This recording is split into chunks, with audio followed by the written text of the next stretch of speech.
할렐루야. 예수 그리스도 이름으로 하나님 말씀 증거하겠습니다. 우리 다 같이 하나님 말씀 사도행전 1장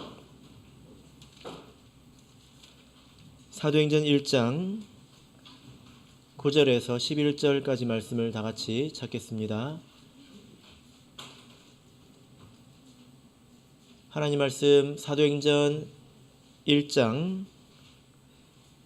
9절에서 11절 말씀을 우리 같이 읽겠습니다.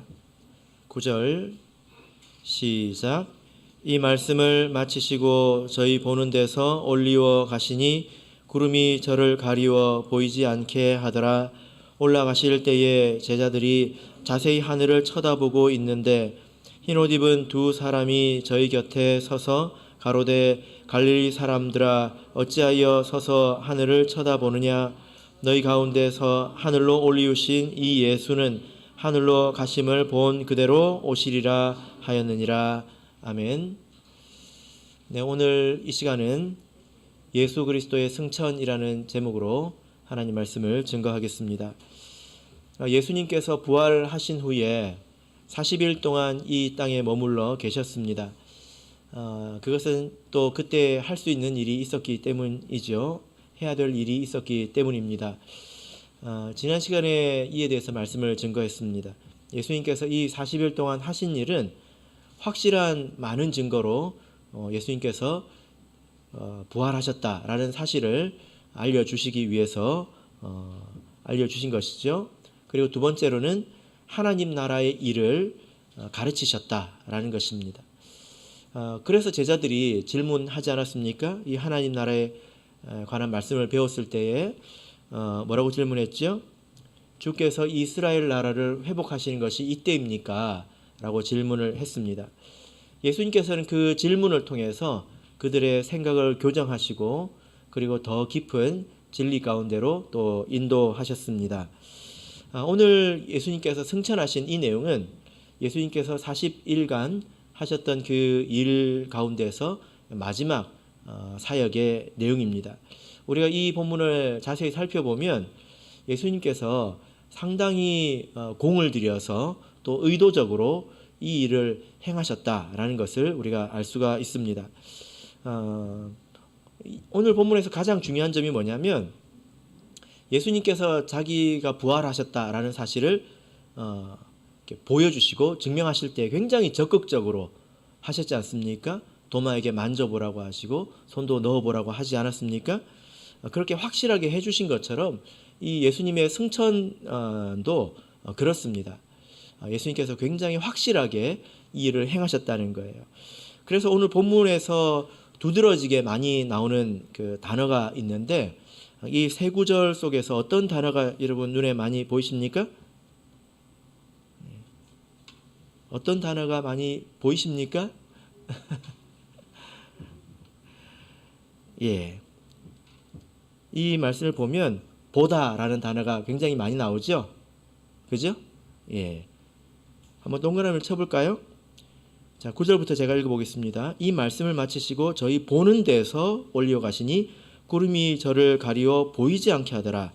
올라가실 때에 제자들이 자세히 하늘을 쳐다보고 있는데 흰옷 있는데 그리고 한글 성경에는 생략이 되어 있는데 쳐다보고 있는데 보라 여기 이 말이 있어요. 보라 흰옷 입은 두 사람이 저희 곁에 서서 가로되 갈릴리 사람들아 어찌하여 서서 하늘을 쳐다보느냐. 너희 가운데서 하늘로 올리우신 이 예수는 하늘로 가심을 본 그대로 오시리라 하였느니라. 굉장히 많이 사용이 됐죠. 그죠? 제자들이 보았다 이 말을 몇 번 하고 있습니까? 너무 많아서 세기가 힘들죠. 6번입니다. 6번. 보라 이거를 제가 추가를 했습니다. 예수님께서 부활하신 것은 많은 증인들의 증언으로 인해서 사실로 증명되지 않았습니까? 그런 것처럼 예수님의 승천도 이렇게 본 사람이 많다는 거예요. 그리고 보란 듯이 보는 데서 이렇게 올라가셨다는 것입니다. 그래서 이것도 이 예수님의 승천도 믿는 것이 아니라 이것은 증명된 사실이라는 것입니다. 여러분 기억하십니까? 제가 부활 신앙에 대해서 여러분에게 여쭤본 적이 있죠. 부활 신앙이라고 하는 것은 부활을 믿는다는 것인데 누구의 부활을 믿는다는 것입니까? 예수님의 부활을 믿는다는 게 아니죠. 예수님의 부활은 우리가 아는 것입니다. 예수님께서 부활하셨다는 것을 알기 때문에 나도 부활할 것을 믿는다. 이것이 부활 신앙이었죠. 승천도 마찬가지인 것입니다. 예수님께서 승천하셨기 때문에 나도 승천할 것을 아는 거죠. 자, 흥미로운 것은 이 6번의 그 보다 이 단어가 나오지 않습니까? 근데 원문으로 보면 이 단어가 전부 다릅니다. 보다라는 뜻을 가지고 있는데 굉장히 다양한 단어를 썼다는 거예요. 그래서 처음에는 보다, 그 다음에 두 번째 보다는 눈이라는 단어를 썼습니다. 세 번째는 응시하다, 네 번째는 주목하다, 그리고 다섯 번째는 바라보다, 마지막은 관찰하다. 이게 다 보다는 뜻이 있지 않습니까? 뭐 째려보다 뭐 이런 단어도 있듯이, 그죠? 그러니까 제자들이 자기가 보는 데서 예수님께서 발이 땅에서 떨어져서 하늘로 올라갈 때 어떻게 봤을까요? 그냥 멍하니 쳐다본 것이 아니라 다양하게 봤다는 것입니다. 이게 도대체 무슨 일이냐 하고 눈을 비비고 보고 이리 보고 저리 보고 한쪽 눈으로 보고 이렇게 다양하게 보았다는 것입니다. 그렇게 보아서 확인된 것이 바로 예수님의 승천이다라는 것입니다. 그래서 예수님께서 승천하신 이 내용은 제자들에게 있어서는 믿음이 아니에요. 눈으로 보았기 때문에 이것은 믿는 게 아니라 사실입니다. 그래서 제가 여러분에게 이런 질문을 한 적이 있죠. 여러분, 제가 지금 강대상 앞에 있다고 믿으십니까? 이 말이 됩니까? 네? 여러분, 제가 이 자리에 있다고 믿으십니까? 보고 있는데 뭘 믿는다는 말입니까? 보는 것은 믿는 게 아니죠. 보이지 않는 것을 우리가 믿는다고 하지 않습니까? 그래서 이 예수님의 승천은 제자들에게 있어서는 이것은 믿음의 내용이 아니라 자기가 본 것입니다. 사실 이 기독교라고 하는 이 종교는 역사적으로 보자면 굉장히 미스테리한 면이 있습니다. 어떤 면에서 미스테리합니까? 설명하기 힘든 부분이 있는데 믿음이 없는 사람들 입장에서는 이 종교가 그렇다는 거예요. 왜냐하면은 예수님께서 창시자가 십자가에서 죽을 때에 다 두려워서 도망을 쳤단 말이에요. 그런데 죽은 이후에 다시 모여서 죽음을 불사하는 그런 사도가 되었다. 이것을 세상 사람들은 어떻게 설명을 할까요? 그리고 창시자가 죽고 나서 도리어 부흥한, 창시자가 살아있을 때는 뿔뿔이 흩어졌지만 예수님이 이 기독교의 창시자이지 않습니까? 그리스도교니까 죽고 나서 오히려 급격하게 부흥한 것을 어떻게 설명할 거냐는 말이에요. 참 이 부분이 일반 그 종교학자들 사이에는 미스테리한 그런 면이지요. 그러나 성경에서는 분명하게 대답을 하고 있습니다. 그들이 예수님의 부활을 보았고 그리고 예수님의 승천을 보았기 때문이죠. 이 일을 예수님께서 가장 마지막에 40일의 마지막에 이 일을 행하셨다라는 것입니다. 자, 그러면 여러분, 제가 이어서 여러분들에게 어떤 질문을 할지 예상이 되십니까? 제가 여기까지 말씀을 드리고 나서 여러분들에게 어떻게 질문을 할 것 같습니까? 예수님께서 이 땅에 오실 때는요, 모든 사람이 알았습니다. 헤롯 왕도 알았고 세상 사람들도 알았고 또 로마인들도 예수님을 보았죠. 그만큼 처음 오셨을 때는 공개적으로 오셨다는 거예요. 그러나 예수님께서 죽으시고 나서 부활하신 후에는 그 모습을 아무나에게 드러내지 않았습니다. 누구에게만 드러내셨습니까? 제자들에게, 택함 받은 자들에게만 드러내셨다는 거예요. 승천도 마찬가지입니다. 세상 모든 사람이 예수님의 승천을 본 것이 아니라 택함 받은 사람들만 제한적으로 그 모습을 보았다는 것입니다. 여러분들은 그렇게 택함 받은 사람들입니까? 예수님의 부활과 또 승천을 목격한 그런 증인이십니까? 자, 우리 요한복음 16장을 보겠습니다. 요한복음 16장 28절을 보겠습니다.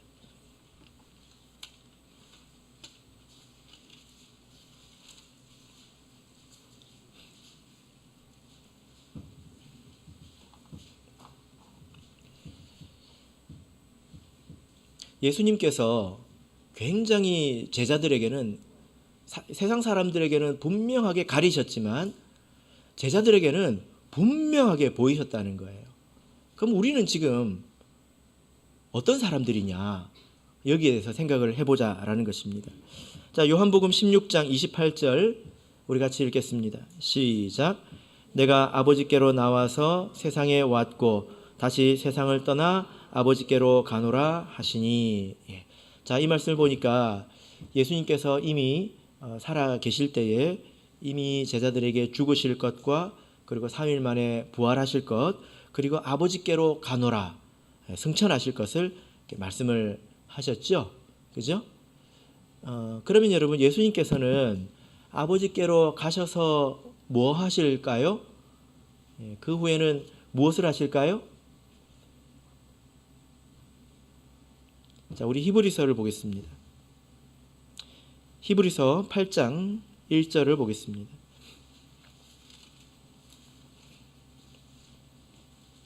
히브리서 8장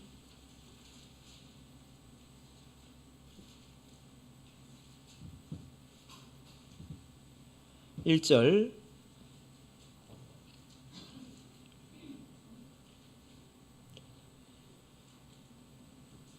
자, 우리 같이 읽겠습니다. 시작. 이제 하는 말의 중요한 것은 이러한 대제사장이 우리에게 있는 것이라. 그가 하늘에서 위엄의 보좌 우편에 앉으셨으니. 자, 여기 보니까 우리 예수 그리스도께서 하늘에서 위엄의 보좌 우편에 앉으셨다, 이렇게 말씀을 하고 있습니다. 성경을 보면 우리 예수님께서 승천하신 후에 하나님 보좌 우편에 앉으신다, 이런 말씀은 굉장히 많이 나오지 않습니까? 그죠? 그리고 스데반 같은 경우도 예수님께서 하나님 우편에 있다, 그것을 이제 본 것을 고백했습니다. 자, 그런데 이 히브리서 8장 1절을 보시면 예수님께서 보좌의 우편에 계실 때에 이분을 대제사장이라고 부르고 있습니다. 이제 하는 말의 중요한 것은 이러한 대제사장이 우리에게 있다.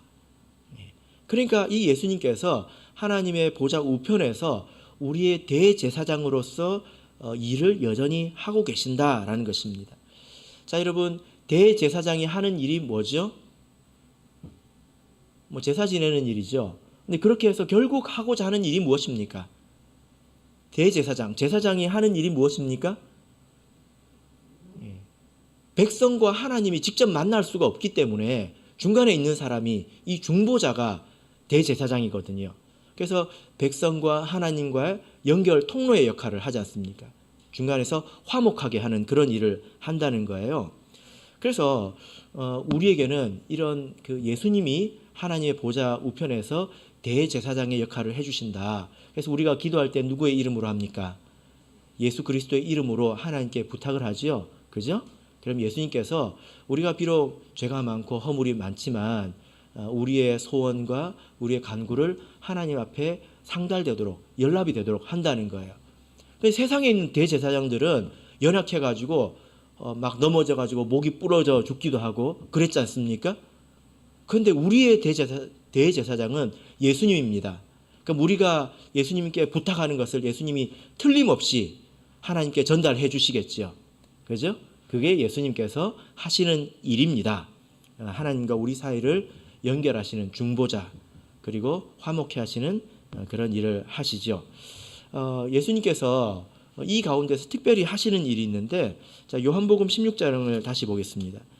요한복음 16장 7절입니다.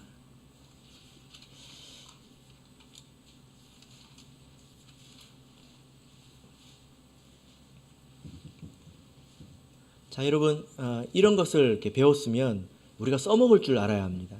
기도할 때 내가 이런 말씀을 생각하면 내 마음속에 믿음이 생기고 힘이 생겨요. 내 기도를 예수님께서 전달해 주신다. 그러면 마음에 힘이 생기고 기도에 힘이 생깁니다. 이것을 우리가 활용할 줄 알아야 합니다. 기도할 때 내 기도를 누가 들어주려나 이런 마음으로 기도하면 힘이 없죠. 믿음이 없는 기도가 되는 것입니다. 우리와 하나님 사이에는 누가 있습니까? 대제사장 예수님이 있습니다. 근데 그 예수님께서 하시는 일 가운데 아주 중요한 일이 요한복음 16장 7절. 자, 우리 같이 읽겠습니다. 시작. 그러하나 내가 너에게 실상을 말하노니 내가 떠나가는 것이 너에게 유익이라. 내가 떠나가지 아니하면 보혜사가 너희에게로 오시지 아니할 것이요 가면 내가 그를 너희에게로 보내리니. 예수님께서 지금 이 말씀을 하실 때 어떤 상황이냐면 예수님께서 이 땅을 떠나서 하늘로 가신다고 하시니까 제자들이 불안하잖아요. 예수님은 거짓말을 하시는 분이 아닌데 예수님이 가신다고 하니까 제자들이 얼마나 불안했겠습니까? 그러니까 내가 너에게 실상을 말한다. 사실을 말하겠다. 내가 너 떠나는 것이 너에게 유익이다. 제자들이 어벙벙 하지 않았겠습니까? 예? 예수님이 가시는 게 우리에게 유익이라고요? 근데 그 이유가 무엇입니까?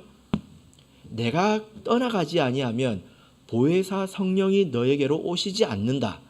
내가 떠나가면 내가 그를 너희에게로 보내리니. 여기서 말하는 그가 누구입니까? 보혜사 성령이죠. 그러니까 예수님께서 하늘에 올라가셔서 하시는 일이 뭐예요? 성령을 보내주시는 일이에요. 그래서 엄밀하게 보자면 우리가 그냥 이렇게 해도 어떤 관점에서는 성령은 하나님이십니다. 이렇게 말할 수 있지만 어떤 면에서는 성령은 스스로 올 수가 없어요. 보혜사 예수님께서 대제사장 예수님께서 보내주셔야 그 사람에게로 옵니다. 그러니까 우리가 성령을 받을 때 이 성령이 어디서 왔을까요? 땅에서 왔을까요? 아니면 공기 중에서 왔을까요? 예수님께서 하늘에서 이 영적인 세계에서 다 보시고 이렇게 보내주시는 것입니다. 그죠? 자, 사도행전 2장을 보겠습니다. 그래서 사도행전 2장에서는 이렇게 표현을 하고 있습니다. 사도행전 2장 32절 33절 보겠습니다. 사도행전 2장 32절 33절 같이 읽겠습니다. 시작. 이 예수를 하나님이 살리신지라 우리가 다 이 일의 증인이로다. 하나님이 오른손으로 예수를 높이심에 그가 약속하신 성령을 아버지께 받아서 너희 보고 듣는 이것을 부어주셨느니라. 자, 여기 보면 예수를 하나님이 살리셨느니라. 예수님께서 부활하셨다. 우리가 다 이 일의 증인이로다. 우리가 이 일의 증인이다라는 말의 뜻이 무엇입니까? 쉽게 이야기하면 우리가 봤다 이 말이잖아요. 그죠? 그 예수님께서 부활하신 예수님 우리가 봤다. 하나님이 오른손으로 예수를 높이심에 그 부활하신 예수님께서 하나님께서 높여주셔서 약속하신 성령을 아버지께 받아서 너희 보고 듣는 이것을 부어주셨다. 그 부활하신 예수님께서 승천하신 후에 무엇을 하고 있다는 것입니까? 성령을 누구한테 받아서? 아버지에게서 받아서 우리에게 부어주시는 그런 일을 하신다라는 것입니다. 자, 그래서 지금 예수님께서 하시는 일이 무엇입니까? 성령을 부어주시는 일을 하죠? 그죠? 근데 지금 우리가 성령을 받는다면, 받는 것을 본다면, 그러면 예수님께서는 어디 계신 거죠? 하나님 보좌 우편에 계신 거죠. 그죠? 이게 이해가 되십니까? 우리가 성령을 받고 또 성령을 받을 때 보고 들을 수 있게 우리에게 부어주신 것은 예수님께서 하늘에 있다는 것을 알라는 거예요. 하늘에 있다는 것은 땅에서 부활하셨다는 것을 알라는 것입니다. 이것이 간접적인 증거가 된다는 거예요. 그래서 예전에도 이미 한번 설명을 드렸습니다. 누가 서울에 가서 전화를 하면 그 사람은 어디에 있는 겁니까? 서울에 있는 거죠. 내가 비록 그 사람이 서울 가는 장면을 못 봤다 하더라도 그 사람은 서울에 있는 것입니다. 간 것을 확인한 것과 다름이 없지 않습니까? 그런 것처럼 우리가 비록 예수님의 부활과 승천을 직접 이 두 눈으로 보지는 못했지만 그것은 불가능하지요. 왜냐하면 동시대 사람들, 그 지역 사람들만 가능하니까.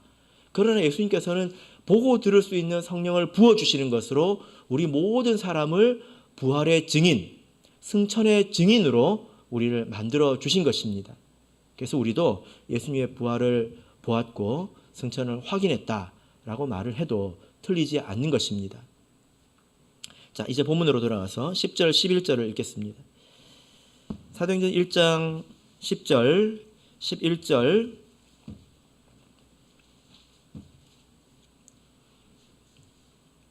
같이 읽겠습니다. 10절, 11절 읽겠습니다. 시작.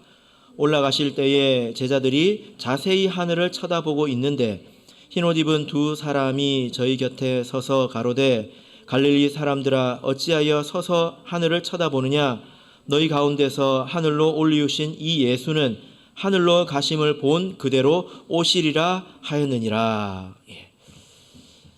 자, 이어서 이 10절과 11절의 말씀은 승천을 본 사람들에게 요구되는 것에 대해서 말씀하고 있습니다. 10절을 다시 한번 보시면 이 가운데 보라라는 단어가 있다고 말씀을 드렸죠. 10절을 제가 다시 한번 원문의 뉘앙스를 살려서 읽어보겠습니다. 올라가실 때에 제자들이 자세히 하늘을 쳐다보고 있는데 보라 흰옷 입은 두 사람이 저희 곁에 서 있었었다. 좀 느낌이 오십니까? 자, 이 말씀은 뭐냐면은 제자들의 이 시선을, 이 눈을 하늘에서 계속 하늘을 쳐다보고 있지 않습니까? 근데 그 시선을 누구에게로 돌리고 있습니까? 보라! 하고 있잖아요. 누구에게로 돌리고 있습니까? 흰옷 입은 두 사람에게로 지금 시선을 돌리고 있습니다. 이 두 사람은 누구일까요? 예. 이 두 사람이라는 이 표현은 성경을 이렇게 찾아보면 참 희한하게도 누가가 쓴 글에만 있습니다. 누가복음에만 나오고 사도행전에만 나옵니다. 신약 성경에서 3번밖에 안 나와요. 그 가운데서 누가복음 24장을 보겠습니다. 누가복음 24장 4절을 보겠습니다.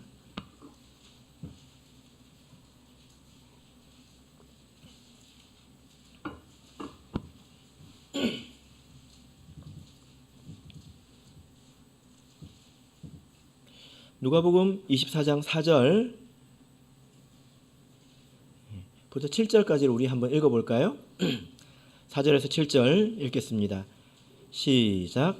이를 인하여 근심할 때에 문득 찬란한 옷을 입은 두 사람이 곁에 섰는지라 여자들이 두려워 얼굴을 땅에 대니 두 사람이 이르되 어찌하여 산 자를 죽은 자 가운데서 찾느냐 여기 계시지 않고 살아나셨느니라 갈릴리에 계실 때에 너희에게 어떻게 말씀하신 것을 기억하라 이르시기를 인자가 죄인의 손에 넘기워 십자가에 못 박히고 제3일에 다시 살아나야 하리라 하셨느니라 한데. 자, 여기 보면 두 사람이 나오죠. 어떤 상황입니까? 여인들이 예수님의 무덤을 갔을 때 빈 무덤을 보고 문은 그 큰 돌이 굴러가 있고 빈 무덤을 보고 깜짝 놀라서 어쩔 줄 몰라고 있을 때 도대체 예수님의 이 시신을 누가 가져갔는가 하고 근심하고 있을 때 두 사람이 나타났습니다. 이 두 사람은 누구일까요? 천사이죠. 그죠? 그래서 예수님의 부활에 관해서 명백하게 일러주고 있는 그런 역할을 하고 있습니다. 예수님께서 하신 말씀을 기억하지 못하느냐? 예수님께서 살아나셨다! 하고 가르쳐주고 있다라는 것입니다.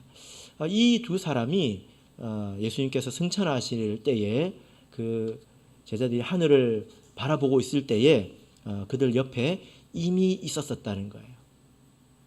자, 이 상황을 한번 보시길 바랍니다. 생각해 보시길 바랍니다. 두 천사가 뭐라고 말하고 있습니까? 어찌하여 서서 하늘을 쳐다보고 있느냐 이렇게 말하고 있죠. 왜냐하면 9절을 보시면 구름이 저를 가리워 보이지 않게 하더라 이렇게 말씀을 하고 있습니다. 예수님께서 한번 생각해 보세요. 이제 발이 땅에서 떨어져서 하늘로 올라갑니다. 계속 올라가고 어느 순간 구름이 예수님을 받아서 예수님께서 그 속으로 싹 사라졌습니다. 구름마저도 사라졌겠지요. 그죠? 그런데 승천하신 예수님께서 더 이상 하늘에 보이지 않는데 제자들이 그 빈 하늘만 하염없이 쳐다보고 있는 거예요. 계속 어디 가셨나 어디 가셨나 그러고 있는 것입니다. 천사들이 옆에 있는 줄도 모르고. 그러니까 보라. 누구를 보라고 합니까?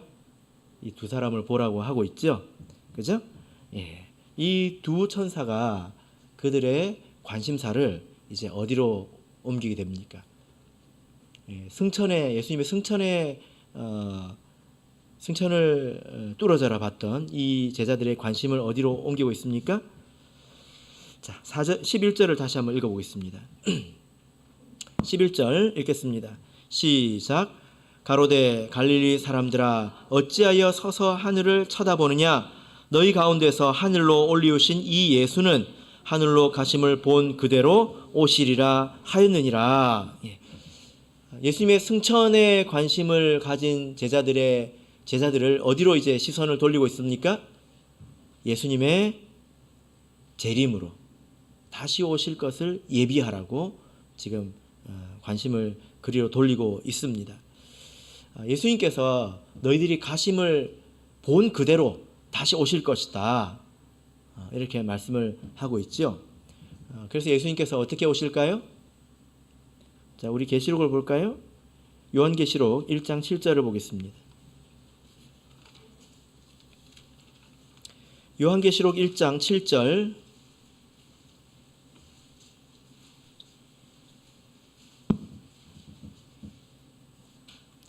요한계시록 1장 7절 말씀을 우리 같이 읽겠습니다. 시작. 볼지어다 구름을 타고 오시리라. 각인의 눈이 그를 보겠고 그를 찌른 자들도 볼 터이요 땅에 있는 모든 족속이 그를 인하여 애곡하리니 그러하리라. 아멘. 예수님께서 다시 오실 때는 구름을 타고 오신다. 구름과 함께 오신다는 것입니다. 성경에서 이 구름은 영광을 상징하거든요. 영광스러운 그런 모습으로 오신다는 것입니다.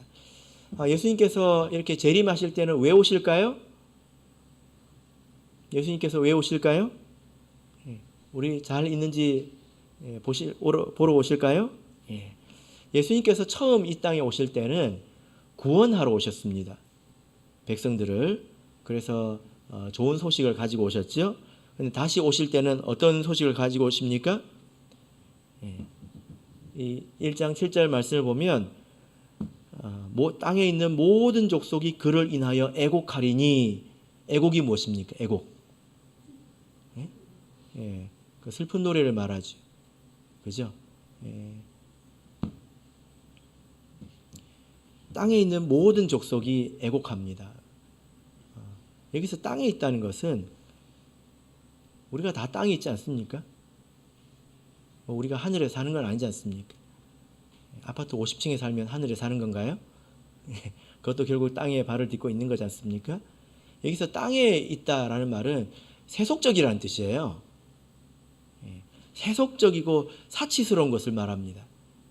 세상에 있는 것들을 좋아하고 동경하고 그것을 바라고 그런 것을 따라다니고 쫓아 살고 그런 사람들은 그때 되면 애곡한다는 거예요. 세속적인 사람을 말합니다.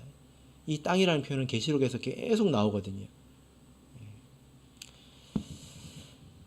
만약에 우리가 이렇게 세속적인 삶을 살고 또 세상의 영광을 또 아름다움을 추구하면서 살아가면 마지막 예수님께서 오실 때에 울게 될 겁니다. 예수님께서 심판하러 다시 오신다는 거죠. 그래서 예수님께서 다시 오신다 이 말을 이 두 사람이 제자들에게 했단 말이에요. 그럼 무슨 뜻입니까? 뭐 하라는 말입니까? 너희들이 승천을 본 사람이 된다면 너희들이 예수님의 부활과 승천을 확인한 사람이라면 이제는 재림을 준비해야 되지 않겠느냐. 재림을 준비하라는 말입니다. 계속 하늘만 쳐다보지 말고 빈 하늘만 바라보지 말고 예수님의 재림을 예비하라는 것입니다. 예수님께서 다시 오실 때는 심판을 가지고 오시기 때문에 예비하라는 그런 뜻이지 않겠습니까? 자, 우리 마태복음 25장을 보겠습니다.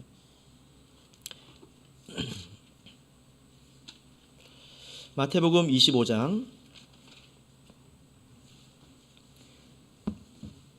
19절. 마태복음 25장 19절. 우리 같이 읽겠습니다. 시작. 오랜 후에 그 종들의 주인이 돌아와 저희와 회개할세. 마지막에 돌아와서 무엇을 하십니까?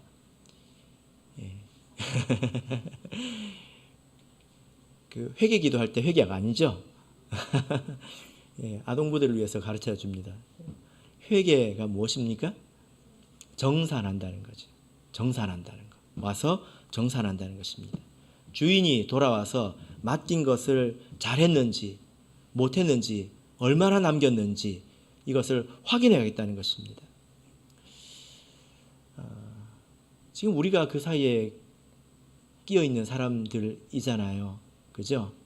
사랑하는 성도 여러분, 여러분의 삶의 주인은 누구입니까? 여러분들의 것은 누구의 것입니까? 이 질문에 대해서 한번 생각을 해보십시오. 세상에 있는 사람들은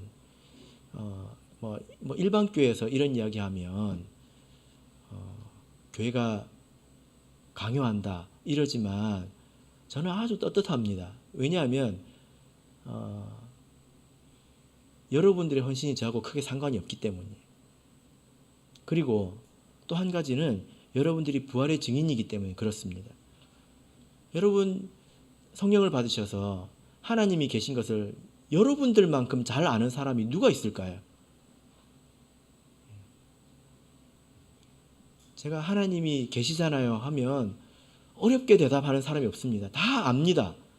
내가 성령을 받았기 때문에. 그죠? 그래서 여러분들만큼 여러분들보다 하나님이 계시고 예수님께서 우리를 위해서 죽으시고 부활하시고 승천하시고 피 흘려 나를 사셨다. 이것을 우리만큼 잘 아는 사람이 누가 있냐는 거예요. 그러니까 내 것은 내 것이 아니라 하나님의 것이다. 내가 가진 것은 예수님께서 나에게 맡겨주신 것이고 하나님 뜻대로 잘 사용하라고 주신 것이다. 우리가 지금 사는 이 삶의 가치는 하나님의 뜻을 이루는 데 있다. 이것이 너무나 당연하지 않습니까? 너무나 합당한 말이지 않습니까? 그래서 이 그 달란트 비유 가운데서 보면 충성된 사람들의 태도를 한번 보십시오. 마태복음 25장 16절을 보겠습니다. 마태복음 25장 16절.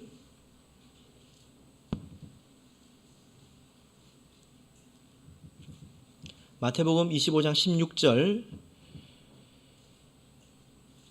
같이 읽겠습니다. 시작. 5달란트 받은 자는 바로 가서 그것으로 장사하여 또 5달란트를 남기고. 자, 이 충성된 사람들의 태도는 무엇입니까? 바로 갔다는 거예요. 바로. 빈 하늘만 쳐다본 것이 아니라 또 하나님께서 주신 것으로 자기 즐거움을 추구한 것이 아니라 바로 가서 장사했다는 것입니다. 여러분 장사해 보셨습니까? 장사는요, 잘 되면 힘들고 못 되면 스트레스예요. 저희 어머니 여기 계시지만 옛날에 고깃집을 했습니다. 잘 되면 얼마나 힘든지 아십니까? 뼈가 부러지는 것 같습니다. 그리고 안 되면 얼마나 스트레스를 받는지 아십니까? 적당히 좀 나눠서 왔으면 좋겠어요. 근데 그런 날이 없습니다. 그런 날이 별로 없어요. 그러니까 이렇게 바로 가서 그것으로 장사해서 주인의 것을 남겼다고 하는 것은 그들이 굉장히 충성되다는 거예요. 그죠? 저와 우리 성도님들도 이런 충성된 종이 되기를 바랍니다. 우리가 하나님의 도구가 되어야 되지 하나님이 우리의 도구가 되어서 되겠습니까? 그래서 내가 하는 일이 좀 잘 될 때는 내 믿음도 좋아져요. 쓸모가 있네 하나님이. 그렇게 크게 웃으시면 어떡해요. 괜찮네 하나님. 근데 뭐가 하는 일이 좀 안 되면 코가 석자나 빠져가지고 믿음도 식어버려요. 그건 믿음이 좋고 나쁜 게 아니라 계속 나쁜 거예요. 하나님을 내 도구로 여기는 것이니까. 근데 우리는 하나님을 보아서 아는 사람이지 않습니까? 우리가 하나님의 도구여야죠. 좋을 때도 싫을 때도. 그것이 합당하지 않습니까? 비가 오나 눈이 오나 그런 태도로 살아가는 사람이 복이 있습니다. 하나님께서 기뻐하십니다. 여러분 우리 교회에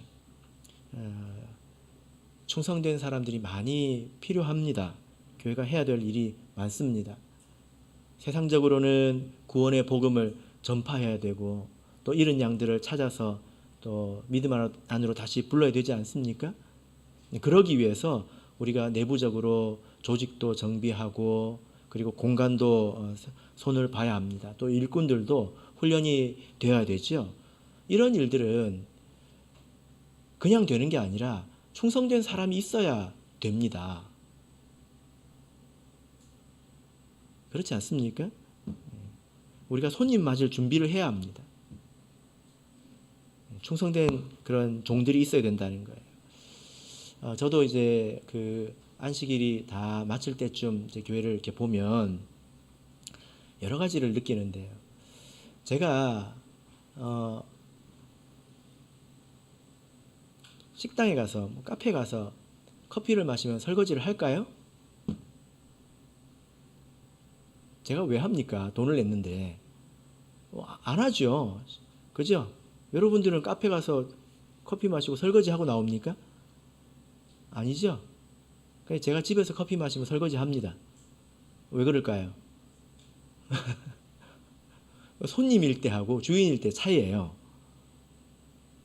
그렇잖아요. 교회에 그 안식일 오후 5시, 6시쯤 되면 오늘은 주인들이 많이 다녀갔나, 손님들이 많이 다녀갔나, 이게 다 보입니다. 쓰레기통만 제껴봐도 다 보입니다. 오늘은 손님들이 많이 다녀갔구나. 여러분들은 어떤 마음으로 교회에 오십니까? 충성된 종의 주인의 마음을 가지고 교회에 오십니까? 아니면 내가 11조 냈는데 커피도 못 마시나? 이런 마음으로 혹시 오십니까? 그러면 내가 누구인지 아직 잘 모르는 것입니다. 말씀의 결론 맺겠습니다. 사랑하는 성도 여러분, 우리는 우리 삶의 주인이 아닙니다. 예수님께서 부활하시고 승천하셨잖아요.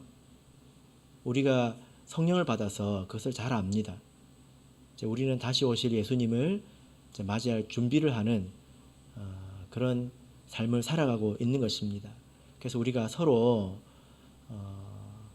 충성된 종의 마음을 가지고 또 주인의 마음을 가지고 서로 격려해서 우리가 손님 맞을 준비를 많이 했으면 좋겠습니다. 그리고 그 손님들을 다시 충성된 종으로 만들어서 다시 또 손님 맞을 준비를 해야 되겠죠? 그 일에 저와 여러분이 충성하시고 또 헌신하시기를 예수 그리스도의 이름으로 축복합니다. 우리 다 같이 찬송하겠습니다. 399장 우리 다 같이 찬송하겠습니다.